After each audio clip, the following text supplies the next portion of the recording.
Are the Texas Longhorns overhyped? Are the Oklahoma Sooners underrated? Oh, Lord, college football is back.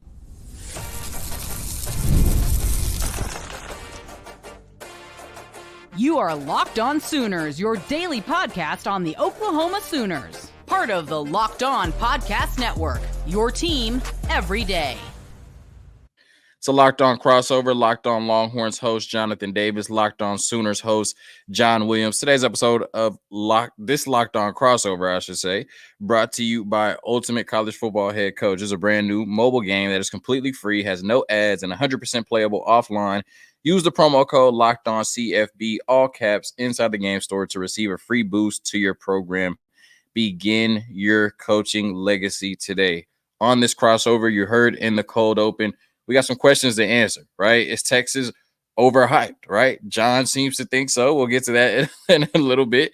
Is Oklahoma underrated, right? It's a lot of Oklahoma fans that feel like they're not getting the respect they deserve this offseason. And then we each look at the other team's schedule in the last segment. I'll look at Oklahoma's schedule, give my thoughts, and John will look at the Texas schedule and give his thoughts. All of that and more on this Locked On crossover brought to you by the Locked On Podcast Network, your team every day. My brother John, college football is back. It's been a long time since we did an episode together, probably since the last time that Texas and Oklahoma played. Of course, the last time Oklahoma got the best of Texas, 34-30 in the 2023 season.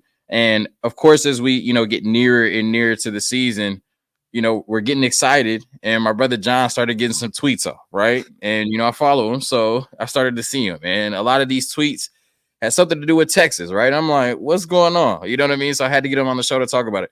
Before I give you the floor to explain why you think Texas may be overhyped, I'm going to read a few of your tweets live on the broadcast. Mean tweets on Locked On. All right, here we go. So this tweet says, which SEC fan base doesn't realize their team is about to have a disappointing 2024 football season? John Williams quoted it and said, Texas. Then this tweet says, what's your hottest college football take for the 2024 season? John Williams quoted it and said, Texas misses the college football playoff. Then this is another tweet. This is a response by John Williams. All offseason, I've wondered why Texas is getting the benefit of the doubt after losing 11 players to the National Football League when they've had one good season over the last decade. Of course, coming into the season, preseason AP poll, Texas is the number 4 team in the country. Pretty much everybody is picking Texas to make the college football playoff, and a lot of people have them in the SEC championship game. I'm assuming you disagree, and I'm giving you the floor now to explain why. John Williams, host of Locked On Sooners. So let's start with this. I predicted Oklahoma to beat Texas last summertime when we met with the Locked On Big 12 preview show. I'll also say this, that was a bold take question. What's your hottest take on the college football season? Well, it's a hot take that Texas would miss the college football playoff. And I'm going to say this.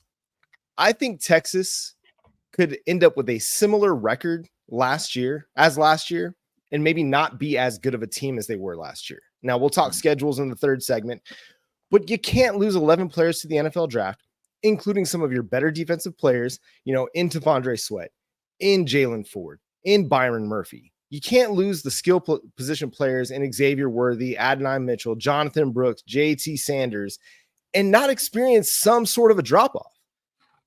Texas is going to be good. Don't get me wrong. The biggest issue I have is this assumption that Texas is just good to go, man. Like, the SEC is not going to be any issue for them. That transition is not going to be a problem. But for Oklahoma, my God, like, football as they know it is over. Might as well just focus all their resources on softball because they're the next Nebraska, right? What are we talking about here? This is an Oklahoma program that's had success for 100 years. This isn't a flash in the pan college football program like a Mizzou, who had one good season in Eli Drinkwitz's tenure. No, this is the Oklahoma Sooners. Did they have a 6-7 season 2 years ago? Absolutely. You cannot write that off. You can't discount that. Did they get beat 49-0 by Texas 2 years ago? Yeah, they did. It sucked. It was the worst college football watching I've ever experienced in my entire life. From the beat down to the offensive game plan, all of it terrible. I have a problem with this assumption that Texas is just going to go into the SEC and they're not going to have any kind of problem. And this is an Oklahoma team that beat Texas a year ago when it had 11 players on that roster that ended up getting drafted. And we'll talk schedules here in a little bit, but I have the same questions about a Michigan team. Now, when Texas goes up to Ann Arbor, a lot of that's going to be billed as Texas against the defending national champions. But that is the Michigan team that Texas is going to play in Ann Arbor isn't the defending national champion. That's a totally different Michigan team that they're going to face because they lost a lot of dudes to the NFL as well. So that's kind of where a lot of this comes from, is more just why are we not talking about Oklahoma and Texas in the same vein, in the same light? And I get that people have questions about Oklahoma, and they're deserved. Offensive line turnover, totally get it. First year starting quarterback, totally get it. Although I'm much higher on Jackson Arnold than a lot of people are, I totally get the reservations on Oklahoma. But why are we not having some of the similar reservations about Texas? I'm going to answer that for you. I'm going to answer why people aren't having the similar reservations and why Texas, deservedly so, right, is, being talked about as one of the best teams in the country, right? So we talk about the most important position on the field, right? And that's quarterback Quinn Ewers, right? Experience. He comes into the season with 22 starts, right? That's very valuable in today's era of college football. If you look at it from 2022 to 2023, he made huge strides. He improved in completion percentage by 14 percentage points, right? Yards per attempt, yards per game, touchdown to interception ratio, quarterback rating by 31 points, and rushing touchdowns, right? He increased in all of those stats. So you would expect after another offseason going into year 3 that Quinn Ewers could take another step. Even if he doesn't, if we see 2023 Quinn Ewers, I still believe that's good enough to lead the Texas Longhorns to the college football playoffs. Then you look at the offensive line, right? That's going to matter in the SEC trench play, right? We returned 4 or 5 starters on the offensive line, a combined 109 starts on that offensive line right now, right? That's a lot. A possible Joe Moore award-winning unit. And guess what? All 109 of those starts came at the University of Texas, right? They didn't transfer in, right? They all came at the University of Texas. So that's continuity matters, right? When you look at the talent across the board on this football team, right? We just saw the SEC coaches poll come out, right? 10 Texas Longhorn players on either the first, second, or third team going into the season, right? So you talk about losing 11 players to the National Football League draft. This team is still loaded, right? It's just a quote. Doesn't mean a bunch. And he also said this before Christian Clark and Cedric Baxter got injured. But Steve Sarkisian said unequivocally, this is the most talented team he's had at the 40 acres, right? And he said that after we lost 11 players to the NFL draft. Now, I've never been the type to, talk about a recruit that we didn't get and say, oh, we didn't need him. I know that's like the Texas fan narrative, like, oh, we don't get a recruit. Thank you, Jonathan. Yeah. We didn't need him. Somebody, decommits or somebody transfers. And it's like, oh, he wasn't going to play anyway. You know what I mean? Like, I've never been that guy, right? And I'm not going to try to be the guy to sit here and act like losing 11 players to the NFL draft does not matter. But at least let me try to contextualize it a little bit, right? Byron Murphy and Tavondre Sweat, those are huge losses. And I can understand why somebody would say, okay, Texas had the number 3 run defense in the league last year. I mean, in, college football, partially because you had 2 All-Americans at defensive tackle, right? I can't, sell to your listeners that Albert Collins and Vernon Broughton are going to step in and be Tavondre Sweat and Byron Murphy. So I understand if some people would say, okay, Texas probably won't have the number 3 run defense in the country. Those are big losses, and we'll see, what they look like on the defensive line without them. Xavier Worthy, Adonai Mitchell, and Jordan Whittington. You lose your top 3 wide receivers, right? But you bring in Isaiah Bond, Silas Bolden, and Matthew Golden out of the portal. Will they be Adonai Mitchell, Xavier Worthy, and Jordan Whittington? That remains to be seen. But you're expecting a boost from Quinn Ewers, right? And you already had, very talented receivers at the 40 acres. I think the wide receiver room will be okay, right? Like I said, you lost some dogs to the NFL in terms of that receiving group, but I think you did a good job of bringing in the talent in the portal plus what you brought in via the recruiting classes. You lose your starting right tackle in Kristen Jones, but you have Cam Williams, who's 6'5", 350 pounds, and has been sitting 2 years at the 40 acres. I expect him to step in. Kristen Jones was a 4th-round pick, maybe 5th-round pick. I expect him to step in and give that same type of production. I don't think there'll be a bunch of drop-off there. Keelan Robinson, he had 20 total touches on offense last year in 14 games. I love him to death. You know what I mean? We'll probably miss him the most on special teams, but that's not a huge loss. 20 total touches in 14 games. That's not a huge loss, right? Jonathan Brooks, we talked about it, losing him at the running back position. Then you lose Cedric Baxter and Christian Clark. So it remains to be seen, how good of a running game Texas is going to have this year. Jaden Blue, we'll have to see how effective he can be touching the ball 250 plus times. But, last year he posted the fastest top speed in terms of miles per hour by a running back in the country. So, what we know is he's super fast, right? And he can be a weapon for this offense for sure. We'll just have to see how he does it, in a high level role. Jatavian Sanders, you lost him at the tight end position. You have 3 really good tight ends on the roster right now. None of them may be as good as Jatavian Sanders, but I think, their production along with Quinn Ewers' improvement, you should be good at tight end. Ryan Watts, by the end of the season, he was not in the rotation. Our top 3 corners were Terrence Brooks, Jade Barron, and Malik Muhammad. So, I mean, maybe he should have been because we got cooked in the Washington game, but he wasn't even in the rotation at the end of the year. And you're replacing Jalen Ford with Anthony Hill, who I think is, one of the more underrated players in the country. He's going to be great. Will be a household name by the end of the year. Yeah. So we did lose 11 players to the NFL draft, but at least in my opinion, I think we reloaded. What do you think? Well, I'll listen. Texas has recruited as well as anybody over the last few years. They have one of the higher blue chip ratios in the country. In the 247 Sports team talent rankings, they're right up there in the top 5 as well. Oklahoma's in the top 10. So it's a talented Texas team. It's just a matter of can the pieces come together. Yeah, we'll definitely see about that. Quick word from our sponsors, and I tell John and his fan base why Oklahoma is not underrated, why there are real question marks and reservations about their ability to succeed in the SEC moving forward. As mentioned previously, today's episode of Locked On Longhorns and Locked On Sooners is brought to you by Ultimate College Football Head Coach. I want to take a moment to give you a heads up on a brand new mobile game that I think you're going to love as much as I do. Ultimate College Football Head Coach. In this amazing game of simulation, you get to step into the shoes of a head coach and lead your college football program to glory. Imagine being Brent Venables or Steve Sarkisian directly from your phone. From recruiting players and hiring coaching staff to overseeing training camps and handling school scholarships, you control every crucial detail of your program. It's all in your hands. Will you be able to handle the pressure? And here's what I really love about the game. You are responsible for calling offensive plays during the games. Your strategy will not only determine the success of your football season, but will shape the future and legacy of your program. Ultimate College Football Head Coach is completely free, has no ads, and is 100% playable offline. You can play on the go as you want and when you want to. And of course, we have a special offer for Locked On Longhorn and Locked On Sooners fans. Use the promo code Locked On CFB, all caps, inside the game store to receive a free boost to your program. Make sure to take advantage of this perk as it will get your team off to a strong start. To download the game, just visit ultimate-cfb.com or look it up on the App Store. Ultimate College Football Head Coach. Begin your coaching legacy today.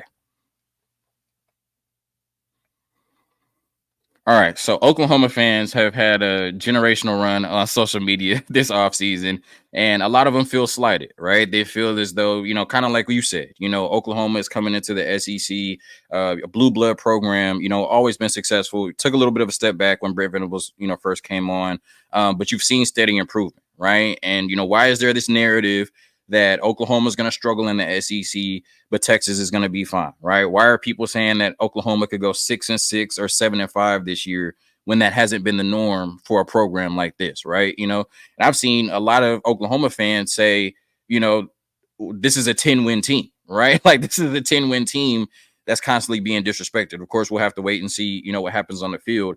But I'm going to give my, shot. I'm going to take a shot. I'm going to give, my thoughts on why Oklahoma may be, or why a lot of people think that Oklahoma may struggle in their first season in the SEC, right? The first thing is, like I started with Quinn Ewers, you got to start with Jackson Arnold, right? Like I said, Quinn Ewers, the next start he makes for the Texas Longhorns will be his 23rd. The next start that Jackson Arnold makes for the Oklahoma Sooners will be his second, right? And we saw him in the Arizona game, and it was not great, right? When you look at it, sorry about that. I just dropped my phone. I got to, get my notes out right here.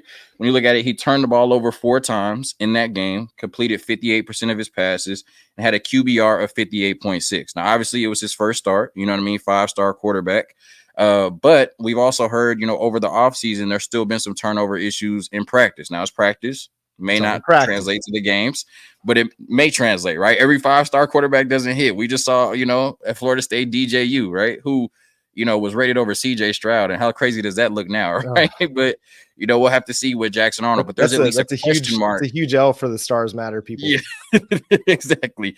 But there's at least a question mark going into the season for the quarterback position at Oklahoma. And when you look at it, Oklahoma started the season last year going 6-0, but in that 6-game span, the only good win I thought was against Texas, right? Then after that, you go 4-3 with everything in front of you, right? Big 12 championship appearance, college football playoff appearance. You go 4-3 in your last 7 games with bad losses to Kansas and Oklahoma State.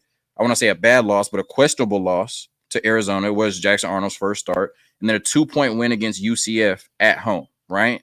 So you didn't end the season with a ton of momentum after going 6-0. You ended the season 4-3. Then there's the Jackson Arnold question. And then when you look at the offensive line, you lose your not only top 5, your top 6 offensive linemen to either the NFL or the transfer portal. So you're completely replacing that unit coming into the SEC. And then when you look at the talent across the roster, right, we're used to Oklahoma having household names on offense and defense. And maybe they have some on defense. But when you look at it, this may not mean nothing. This may not mean anything. It may mean something, right? On3's top 100 players, how many of them are from Oklahoma? 0. PFF's top 50 players going into the season, how many of them from Oklahoma? 0. ESPN's top 100 players, how many of them from Oklahoma? 3, right? So they give y'all some love with ESPN. On3 and PFF, not so much. Then we look at strength of schedule. I'll talk about the schedule in the next segment, right? But obviously schedule is going to determine how successful the Oklahoma Sooners are.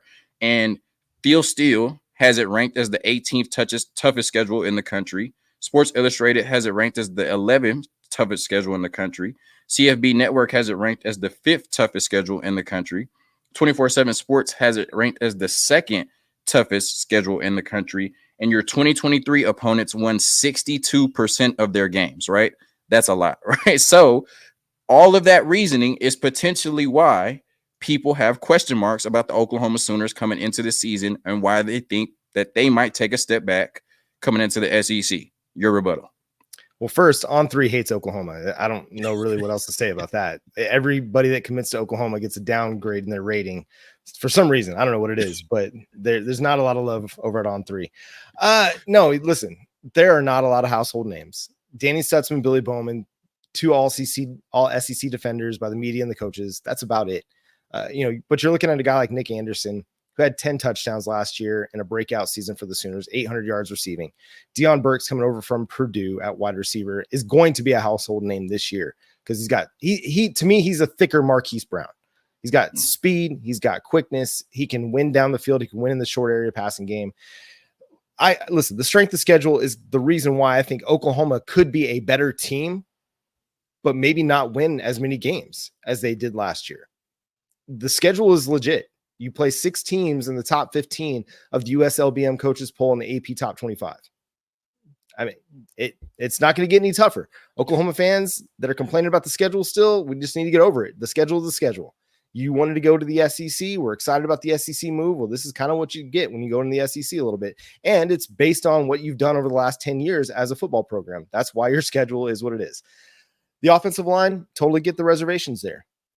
Just a lot of trust in Bill Beatenbow. He's one of the best offensive line coaches in college football, has been for a really, really long time. A former Joe Moore award-winning offensive lineman. They did bring in a lot of transfers, but they've got 2 blue chip prospects that they've been developing over the last couple of years, ready to step into starting roles. Jacob Sexton at left guard, Jake Taylor at right tackle. Do we need to see them develop? Absolutely. Jake Taylor hasn't started a game. Jacob Sexton, he started 3 games. You've got a Branson Hickman who started a bunch of games. It's going to take over as center. You've got a Fabechi Wiwu, who is a freshman All-American at right guard. And then you got Michael Tarkin, who's got a lot of experience, both in the SEC and in the Pac-12. So you're just hoping that it all kind of comes together. But yeah, there are reservations about the offensive line. I don't discount that one bit. We got to see it. I think it's going to be good. I think I'm optimistic about that. Jackson Arnold, the dude's just got so much skill and so much talent. He's got the right head on his shoulders. I mean, I look at the Arizona game and yeah, you cannot write off the 4 turnovers. They show up on the stat sheet. But if you watch those turnovers, I really only think of 2 of them as quote unquote bad turnovers. There's the fumble where, he gets hit pretty hard and he tries to get rid of the ball and he just doesn't have a chance to do that. There's an interception down the sideline where he was way late. Like so late that would have been an interception in a Pee-wee football game. That's just how bad it was. But the other two, I mean, I thought they were just really good plays by the Arizona defense, either in a disguise or a dude just beat our receiver to the ball coming downhill. And that's just the way it goes sometimes. There are good players on the other side of the field that are going to make plays. And sometimes when you throw into tight windows, you're going to get picked off. And that's the little bit of the difference and why I'm so excited and so optimistic about what Jackson Arnold brings to the table is that he's got a willingness to throw some of those tougher balls, those tight window balls that Dylan Gabriel wasn't able to or wasn't willing to. Jeff Lebby and Dylan Gabriel were so risk averse last year, and that's what hurt them in the Kansas game. Through 3 quarters in that Kansas game, Dylan Gabriel had like 11 passing attempts. Absolutely ludicrous. They were so unwilling to throw the ball in inclement weather that it really hindered their offense. Now they ran the ball great, but they like put half of their offense on the back shelf because they were afraid to throw in the rain. Against Oklahoma State, I mean, listen, I'm going to carry this one to the day I die. The referees botched that one. There was a blatant, obvious defensive pass interference on my man Drake Stoops in the back corner of the end zone. I remember that play. Yeah, I agree. It is just absolutely ridiculous. Now, did Oklahoma have a chance to go win the game at the end? Yeah, they did. Did they butcher that on 2 plays where, again, Jeff Lebby on 3rd and 10 calls a 3-yard slant and they only pick up 3 yards and then, or 5 yards. And then on 4th and 5, they run a 5-yard out. Like, miss me with that. Like, listen, Jeff Lebby did some great things, but I'm kind of glad he's gone because, again, so risk averse. So listen, I get the reservations about Oklahoma. I get that people aren't expecting them to have a standout season in the SEC. I get the schedule is tough. I just see the defense and I see what they're bringing back and I see what they're developing for much of the same reason that Texas fans are excited about what they've got along the defensive line, especially on the edges. That's what Oklahoma fans are excited about too. If they can get a little bit of health luck, they can get some injury good luck throughout this season. They've got a couple guys, especially a guy like R. Mason Thomas, who has a chance to be a breakout star off the edge, a dude that just flashes every time he's out on the field, just hasn't been able to stay healthy in his first couple of years. So Oklahoma's got a lot of talent to work with. They just got to bring it together. I mean, if the offensive line is above average to good, this thing's going to be good. Because the beauty of where Oklahoma's at now versus where they were in the Lincoln Riley era or year 1 of Brent Venables is they've got a defense that can take a little bit of the pressure off of the offense. The offense isn't going to have to go score 40 points a game for Oklahoma to compete. And that's a far cry from where we've been for much of the last decade. So I think that's why so many Oklahoma fans feel optimistic about where this team's headed. Now, where it ends up, I mean, it's anybody's guess. We'll talk about the schedules here in a second, but I see a ceiling 10 wins. I see the floor for this team about 8 wins, but a lot of it is going to depend on how they go against those 6 teams that are in the top 15 that they're going to face this year. Yeah. I just want to say, before we get to the money, y'all as Locked On Sooners fans are blessed. I just read a full page of reservations that I had about Oklahoma, and John responded to every single one off the top of his head with, immaculate detail, right? So Locked On Sooners, that's why he's one of the best in the business. Like he said, quick word from the sponsors, and then we get into each team's schedule. A lot of people saying Texas has a cupcake schedule going into the SEC. I'll get John's thoughts on that after the break. All right, this Locked On crossover also brought to you by 5 Hour Energy. Are you consistently tired after lunch? You're not alone. In fact, research shows that more than 70% of us hit the wall after lunch. Let a 5 Hour Energy shot help you leap over that wall instead of crashing it. With 0 sugar and a convenient portable size, it's the perfect pick-me-up for getting stuff done. The 5 Hour Energy website has flavors galore, like watermelon, tropical burst, grape, berry, and more. There is a flavor for everyone. Try them all. On the site, you even have the option to build your own 12-pack or 24-pack. You choose the flavors, and it is delivered right to your door. If you go to 5hourenergy.com, that is the number 5, hourenergy.com, and get some 5 Hour Energy product today. You can use my promo code LOCKEDONCFB to receive 20% off your order. This offer is only valid until September 30th on one order and cannot be used with other promotions. The code is not good on subscription orders. Go to 5hourenergy.com today. Once again, promo code LOCKEDONCFB to receive 20% off your first order. All right, John. So, like I said, looking at Texas schedule, a lot of people think it's very, very favorable for the Longhorns going into year 1 in the SEC. And, I pride myself on being truthful on this podcast, and I have to agree, right? Texas certainly got a huge break on the schedule when you look at it compared to some other, SEC teams like Oklahoma's schedule or Florida's schedule this year, right? Texas is definitely not sweating bullets like, maybe some fans of those teams. So when you look at the Texas schedule, what are your thoughts on it, going into the season? I think it is favorable. And I think I appreciate your honesty and I appreciate your forthrightness there that you're willing to admit that. But here's the thing about schedules is you really don't know what it's going to look like until you get through the schedule, to be honest. Like Oklahoma's schedule right now looks tough.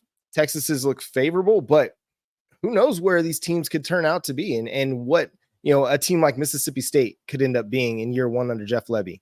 I get Mississippi State has not been a good program. That's not a team that you're expecting to contend for an SEC title, but they have an offense that could make things interesting. Let's just say that Texas should win that game, no doubt, but they're going to have an offense that again should make some things interesting. And I know before we, scoff at the Blake Shapen thing, listen, he is an experienced quarterback that's capable of doing the simple things well. But I look at Texas's schedule, and I think it really comes down to 4 games. I think it comes down to the trip to Ann Arbor against Michigan. Again, not the same Michigan team that was last year. Yes, they're the defending national champions. That's not the same team. It obviously OU Texas is always going to be the game on the schedule. No matter what other games are on the schedule, OU Texas is going to be the one that gets everybody gassed up and fired up for it. And listen, I think that's going to be another classic this year. Then you've got Georgia, visiting Austin. That's going to be a phenomenal matchup with a phenomenal atmosphere, probably a college game day atmosphere. And then I think you got 2 more on this one. You got Florida coming to Austin, which listen, I know Florida, we're scoffing at the Billy Napier era. It's not gone well for the Gators, but he's recruited fairly well and they're going to be battle tested at that point. So going to Austin isn't going to be some like shock to them. They're going to have played in some really tough games to that point. And then obviously Texas A&M, the game that everybody's been itching to get back on the schedule for a decade, except for Aggie fans, that is, or Aggie administrators. So I think those are the games that are going to really determine what Texas's season looks like. And hey, they could go 4-1 in those games, 5-0. I mean, I think they'll probably go around 3-2, but I think, listen, the sky's the limits, but I think there's a great chance that Texas has a good season because of how they play in those games. Yeah, no, you hit the nail on the head. Like you really don't know until you see these teams on the field. I think Kentucky, is a team that you didn't mention that could be a lot better. A lot of Texas fans are penciling in a win there. That could be a very tough game. Exactly. Former 5-star. We'll see, right? If the magic can come out. But yeah, Texas A&M on the road, Arkansas on the road. You don't know, what really happens until you get into those type of environments. And then you mentioned Michigan. That's still one of the best defenses in the country. And then Oklahoma and Georgia. So when I look at the Oklahoma schedule, right, this vaunted schedule that I mentioned in the last segment, it's tough, right? I'm gonna just go game by game. Temple, I'm giving you all a win, of course, right? Hopefully, we don't have a Texas A&M Appalachian State situation there. Houston in week 2. I think that's going to be a win for Oklahoma. Tulane, definitely been a tough team over the last couple of years, but Oklahoma at home should take care of them. This is where it gets interesting.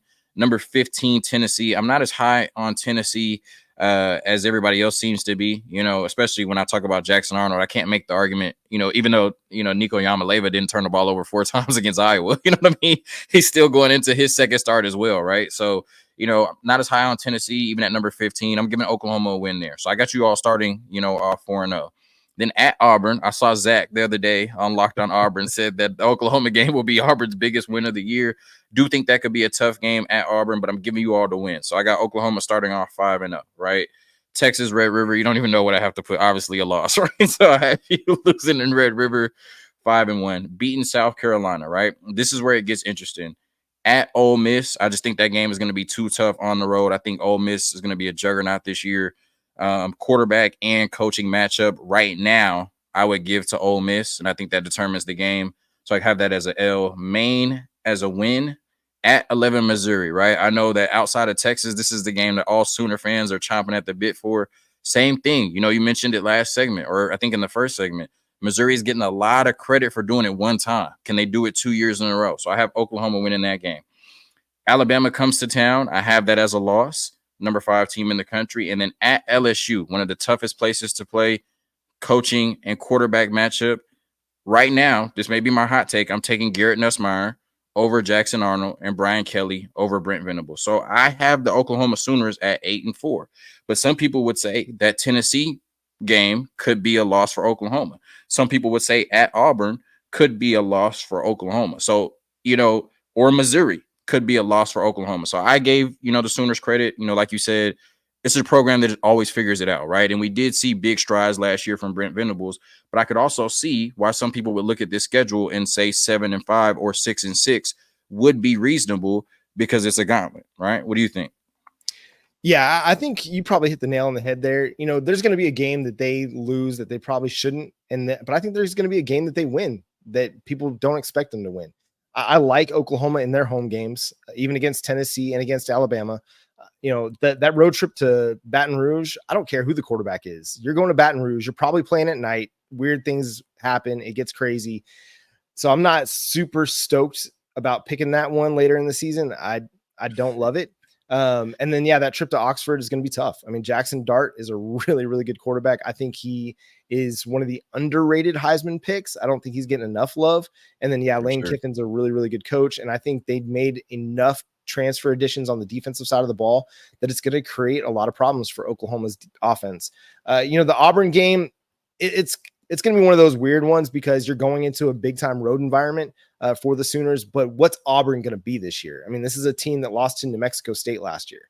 So are we so sure that Auburn is so much improved that that's going to make up the talent difference, and that the environment's going to make up the talent difference between Oklahoma and Auburn? I'm not so sure. So I feel comfortable in that one. And then, the Red River Showdown, I mean, that's a coin flip. It doesn't matter if it's the Kyler Murray, Texas or Oklahoma Sooners that are one of the best teams with the best offenses in the nation, or if it's last year when it was Texas and Quinn Ewers that were one of the better teams in the nation. Like, that game is going to come down to, a few possessions here and there, and you throw everything else out the window because it's just going to be a great game regardless. And I think that's what makes it the best rivalry game in college football. Yeah, absolutely. So, when you look at it, whether Texas is overhyped or properly hyped, whether Oklahoma is underrated or properly rated, I think Sooner fans and Texas fans have a ton of reasons to be excited this season. And, John, I think we make a great team, even though we're on opposite sides of the Red River. And I look forward to, doing this crossover again in about 6 weeks when it really matters, leading up to that game in the Cotton Bowl. Thank you all for tuning in to another Locked On crossover. Jonathan Davis from Locked On Longhorns, John Williams from Locked On Sooners, part of the Locked On Podcast Network, your team every